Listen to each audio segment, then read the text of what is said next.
Hi everyone. I'm going to be talking about how we're using an online marketing tool. So it is Mailchimp to engage, promote our services and also engage first-year undergraduates in our information literacy or digital literacy program. Just a bit about DIT, for those of you who might not be familiar. Obviously it's based here in Dublin. There's 6 campuses spread across the city. There's a range of disciplines and subjects, and I'm based just up the road in Aungier Street, which supports the College of Business and the School of Law and the School of Media. And just before I move on, just a bit about my quote from Albert Einstein. I bumped into Jack, where is he, Jack? Jack Kyle from DCU, at lunchtime Christmas shopping before Christmas, and he helpfully, like the excellent librarian that he is, helpfully pointed out, I don't think Albert Einstein said that. So, which made me really nervous. I was like, oh no, that's probably the opening line of my presentation. So I did a little bit of research myself, and I couldn't find that he didn't say it. So, so in a world of alternative facts and fake news, we'll just accept that he said it. Okay. So just a bit of background then about why we felt we needed an online digital info pack. So the first year is, we have a student population of 4,000 students in Aungier Street, roughly. The majority of students come into us for a 1-hour induction session in induction week. So we found when they were coming in, they were already experiencing information overload, so our message was just getting lost. They weren't remembering the basic services that were being offered. Those students that then come back to us for embedded sessions or later sessions, again, they don't always value what's being delivered to them at the time. It might be months before their assignment is due, and a lot of them operate on that just-in-time kind of system or whatever. So they're there, or they're on Facebook, or they're distracted, or they're not applying themselves to the sessions. So we felt as well we wanted something to reinforce that message. All the information they need to know about the library and the services is on the library website, but for some reason they weren't being able to find it. They were constantly coming back to us with very, very basic questions. And then there's just a general lack of awareness. It came back to us that they didn't know what we did. Now, we do have a Facebook and we have Twitter, but again, we couldn't get them really to follow us on Facebook, and then feedback from student user groups was that they didn't really like Twitter. And it really surprised us that the most obvious things we thought they'd know, they didn't know. And one of them that really stood out for us, they didn't know that they could ask for help.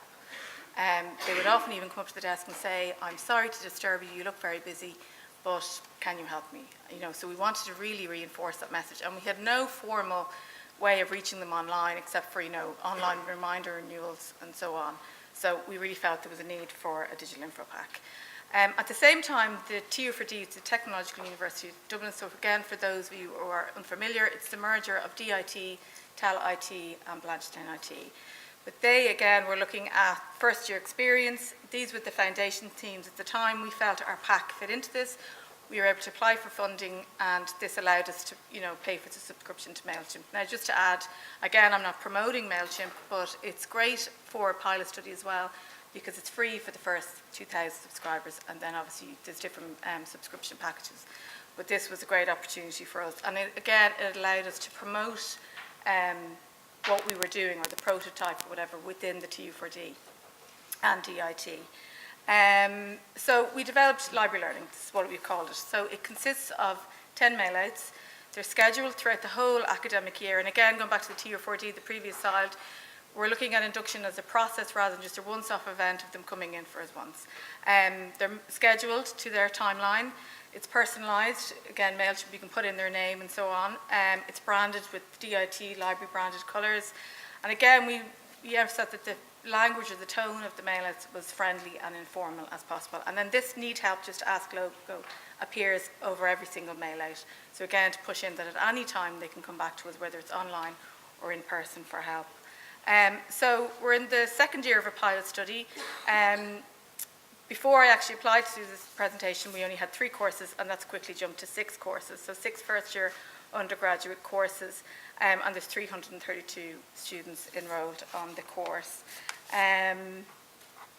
So this is an idea then. This is how we schedule the mailout. So again, it would vary from each course. There will be variations on it, but it's tied into exactly what they need. And we found out if you send out a load of information to them, it's just not sinking in. So we wanted to send out bite-sized, small mailouts with information when they need it, at exactly the time that they need it.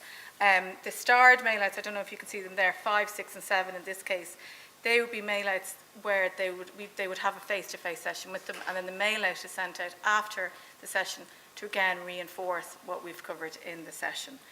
And again, we would collaborate with the academics closely on this, about what was, when is their assignment due, what is included in the assignment, and so on.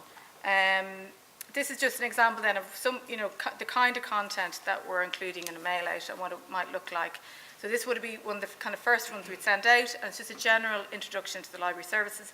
And it's important, this is my colleague Israel, he's the business librarian in Aungier St. So again, it's just so they know who we are when they come into the room, or into the library, or when they meet us finally then for a face-to-face session. This is another one, so this would be one that we'd send out after they've had, say, a session on databases.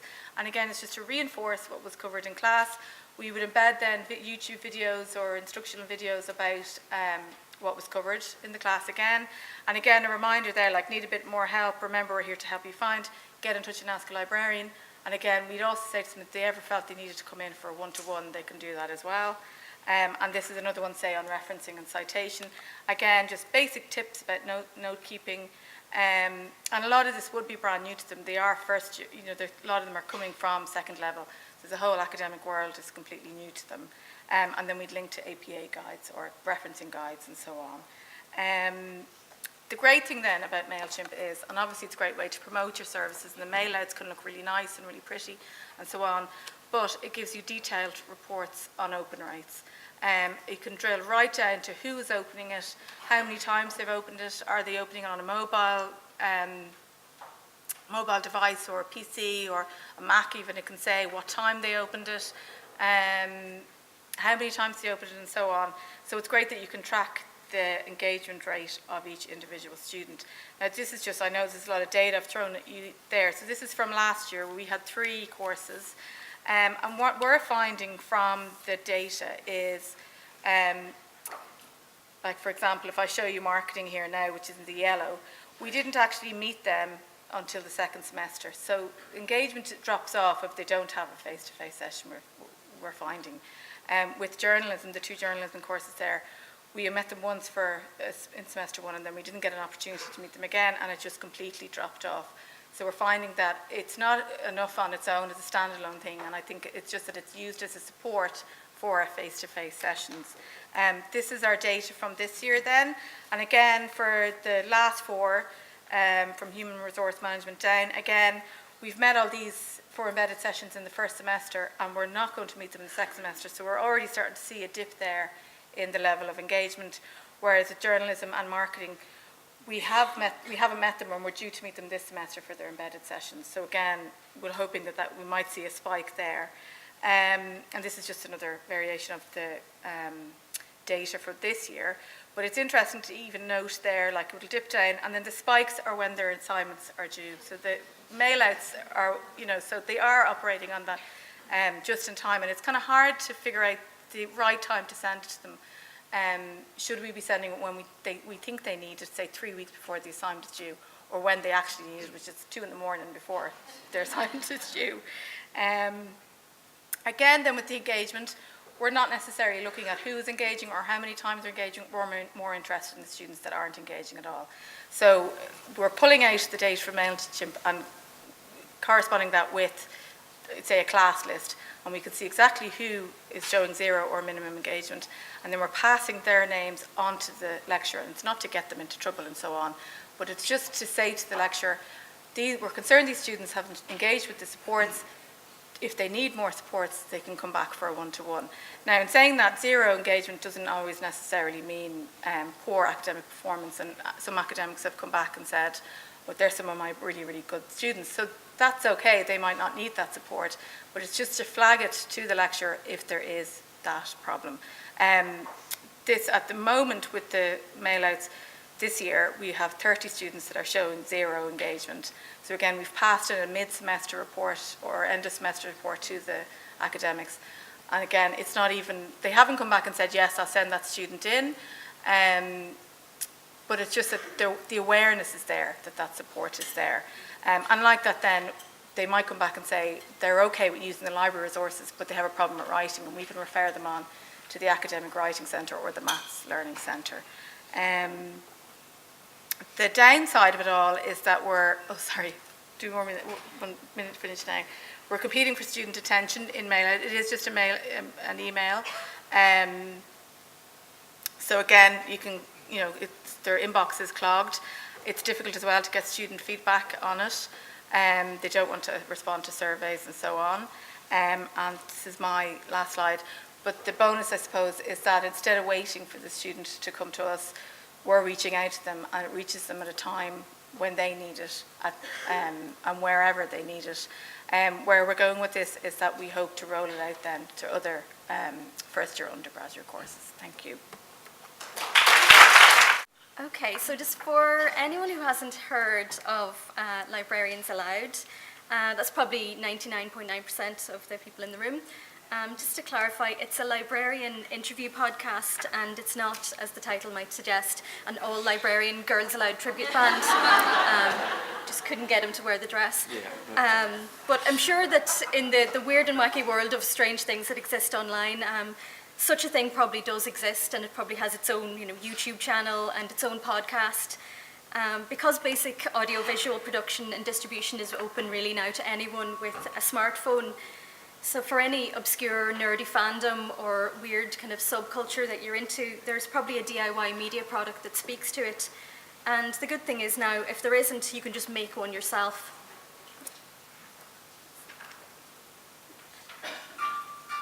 So fans of the podcast Serial will recognize the music, and because of Serial, I now can't hear anyone talk about Mailchimp without going Mailchimp, which won't mean anything to anyone apart from people who listened to Serial. But Serial, it was released in late 2014, and it's credited with sparking a revolution in podcast listenership and podcast development. But the term podcasting has been around since 2004, in the early days of the iPod, when audio blogs started migrating over onto iTunes. Podcasts are really the perfect portable on-demand media product, and they're very much on the rise. A survey by Edison Research in the US last year indicated that about 57 million Americans over the age of 12 had listened to a podcast in the previous month. And we're both kind of really prolific podcast listeners, and a browse of just a week of podcast listening on our phones just shows how eclectic the range can be. So everything from film, history, science, sci-fi, technology, comedy, politics, and true crime. There genuinely is a podcast out there for everything. The choice is endless. But despite listening to podcasts for probably over 8 years now, it wasn't really until I thought about making one that I started looking at whether there were librarian podcasts or what librarians had done in relation to podcasting. So we tend to be early adopters, so we did dip a toe into podcasting pretty early on. The early efforts tended to be quite instructional or promotional in nature, kind of extensions of library tours and library guides. My first experience of using audio recording and editing software in a library project was in using developing multilingual library tours and information literacy tutorials. There's a podcast called T for Training, which was developed by Maurice Coleman in the Hartford County Library in Maryland. It came out in 2008, and it's credited with kind of being one of the first librarian podcasts. But more and more are starting to pop up now, and reflecting different aspects of the profession. LibUX, produced by Michael Schofield and Amanda L. Goodman, looks at the intersection of design and user experience in libraries, a big growth area at the moment. And Andromeda Yelton's Open Paren looks at coding in libraries. Circulating Ideas, though, is the one that I listen to most frequently. It's by Steve Thomas from Gwinnett Public Library in Atlanta, and I tend to gravitate back to it. It features librarian interviews and opinions. Podcasting, though, can be quite time-consuming, so some of them stick around for a long time, and some of them just last a few episodes. But the idea of producing a librarian podcast, it wasn't really informed by other librarian podcasts, but by long-form interview podcasts like The Nerdist or WTF or by Mark Maron, or long-form The Interview Podcast. Their format is really simple and informal. You just talk to a guest, you see where it goes, and you let them tell their own story. When it works, you get something really intimate and revealing, hopefully. But even when it doesn't, the real car crash episodes are just a cringe fest that you can't turn away from. Like the double episode of Marin, where he just rehashes an old argument with Louis C.K. and it goes on for 2 episodes. Or his episodes where his guests actually walked out. So it kind of shows that even if the host doesn't have a clue what they're up to, you can still do a podcast, even if the host is completely clueless. So that was quite an inspiration. Over the years, though, I've heard some really great librarian origin stories.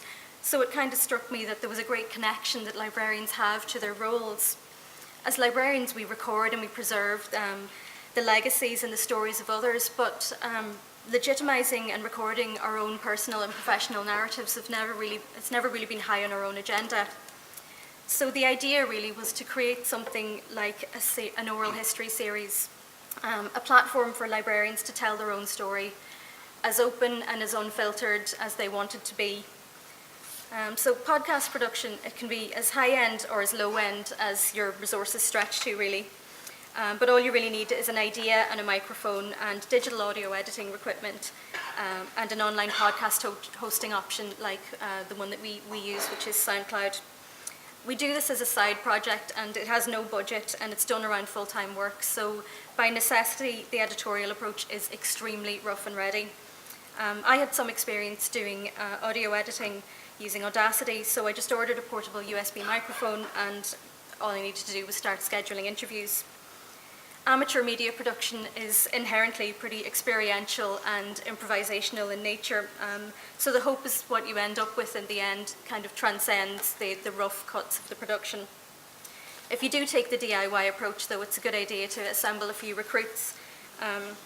So I set up and record the interviews, usually going to the location of choice of the guest. Occasionally we'll do them via Skype recording. Then I record separate intro and outro tracks at home and usually working around the sound of our dog whining in the background.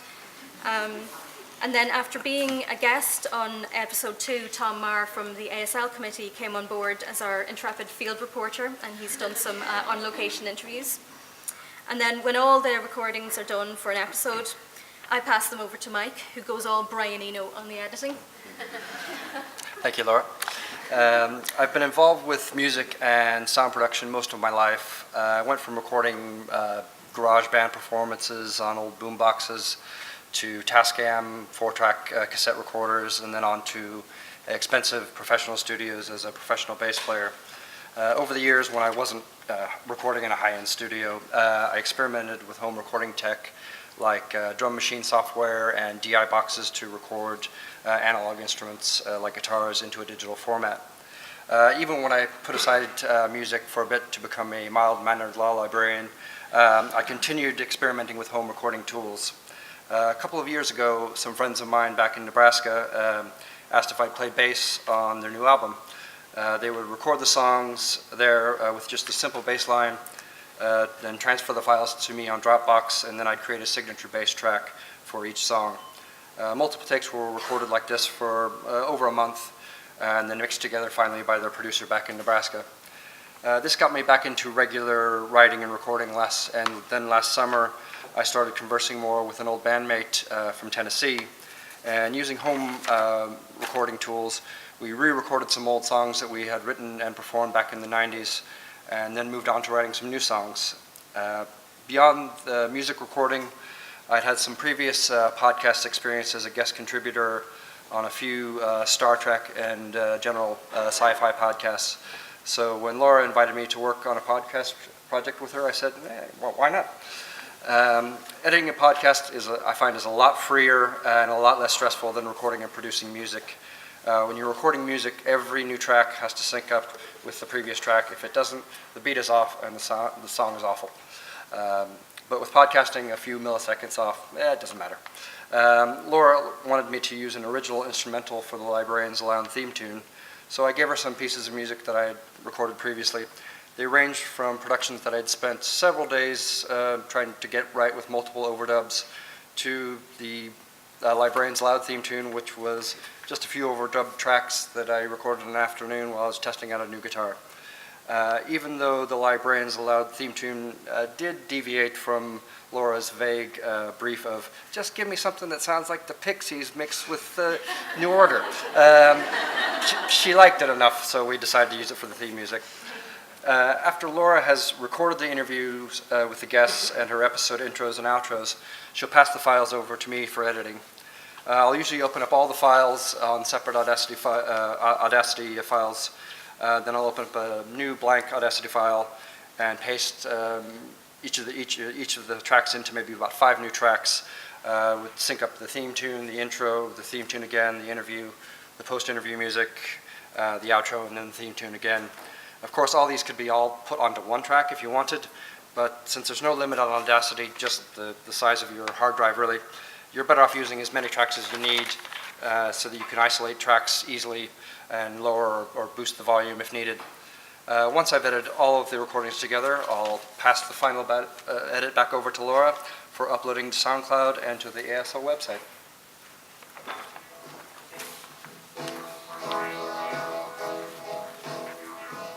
Hello and welcome to Librarians Aloud. So from the initial idea to actually getting the first episode out took about 5 months while I tried to convince a willing victim to be the first guest. After a few false starts, Jane Burns, legend, stepped up as the first guest on episode 1. Since then, there have been 12 episodes, and we've had about 3,000 listen backs in Ireland, obviously, the UK, the US, and for some reason we have regular listeners in Morocco and Algeria. So big up to Morocco and Algeria. The thing I've been really overwhelmed by doing the interviews is just the honesty and the trust that the guests have in sharing their stories. They have the final say. I pass over the interview to them to check over before it goes live or it goes to editing. And they rarely ever request any cuts. In fact, it's usually, the cuts come from me, usually dropping an F-bomb in the middle of talking to them and having to go back to Mike and have it edited out. But all the librarians have come from really different backgrounds, and they all represent different aspects of the profession. But the one thing they've had in common is that they've come to librarianship by accident. Sometimes it was through other jobs or through working in related fields, or just from looking at librarians and going, that looks deadly, I want to do that. Despite the accidental route though, for everyone that I've spoken to, there's been a real sense of finding a vocation in librarianship. And so far every guest has been someone who's really carved out their own path in the profession, drawing on their own skills and interests. After hours of sitting listening to librarians and recording conversations with them, there's one thing that comes across really strongly, and that's the powerful personal connection that they have to what they do, and the extent that it's informed by an underlying value system. Ideas like equality, social mobility, evidence, human rights, and privacy protection run through every one of the interviews, and they give a really moving picture of what it is librarians represent. So if you want to know what our professional community sounds like and what it stands for, it's awe-inspiring. You don't need to take my word for it, just listen to this. Together we can definitely achieve more. It's that human connection, I think, that makes librarians different from people. We don't just have it in our personal life, we have it in our professional life. We also see that to connect with another person, to help them see the world the way they see their story, their own narrative. So you help people create their own research narrative, personal narratives. To be able to do that is a real commitment, and I think it's something that we do without thinking and without realizing the impact. You can see that moment when someone's face lights up when they've seen something in weird connections that they didn't expect. I think librarians should be encouraging people to use their imagination and to make stuff. This information needs to be structured and organised. You can't be complacent. If you're complacent, sod off. A lot of the values and the ethos and the kind of ethical underpinnings of our work are things that I have always held to be important values anyway. And I think librarians are so dedicated to our profession, and we love talking to each other, and we love sharing. I think really what drove me into that profession, almost from a technical point of view, because I thought, well, actually, my value system isn't there. I want to do something that has meaning and value, and librarianship does. and we all just share that information and knowledge, and I think the network community we have is amazing. How can we challenge ourselves to just keep doing it and doing it more and doing it better? And you need to be able to show off what you're doing and able to demonstrate that you're doing it really well. And you need to be kind of cocky. We have gurus in the business world, so I think there are openings for wider gurus, and I think that's how we get our message across, and we shake things up and we move the profession forward. We need leaders and voices.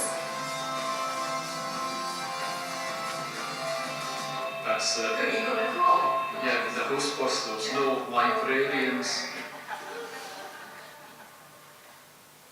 So we'd just like to thank all of the amazing librarians who've been guests on Librarians Aloud and shared their stories, and all the ones that will to come. Scott, you're up next.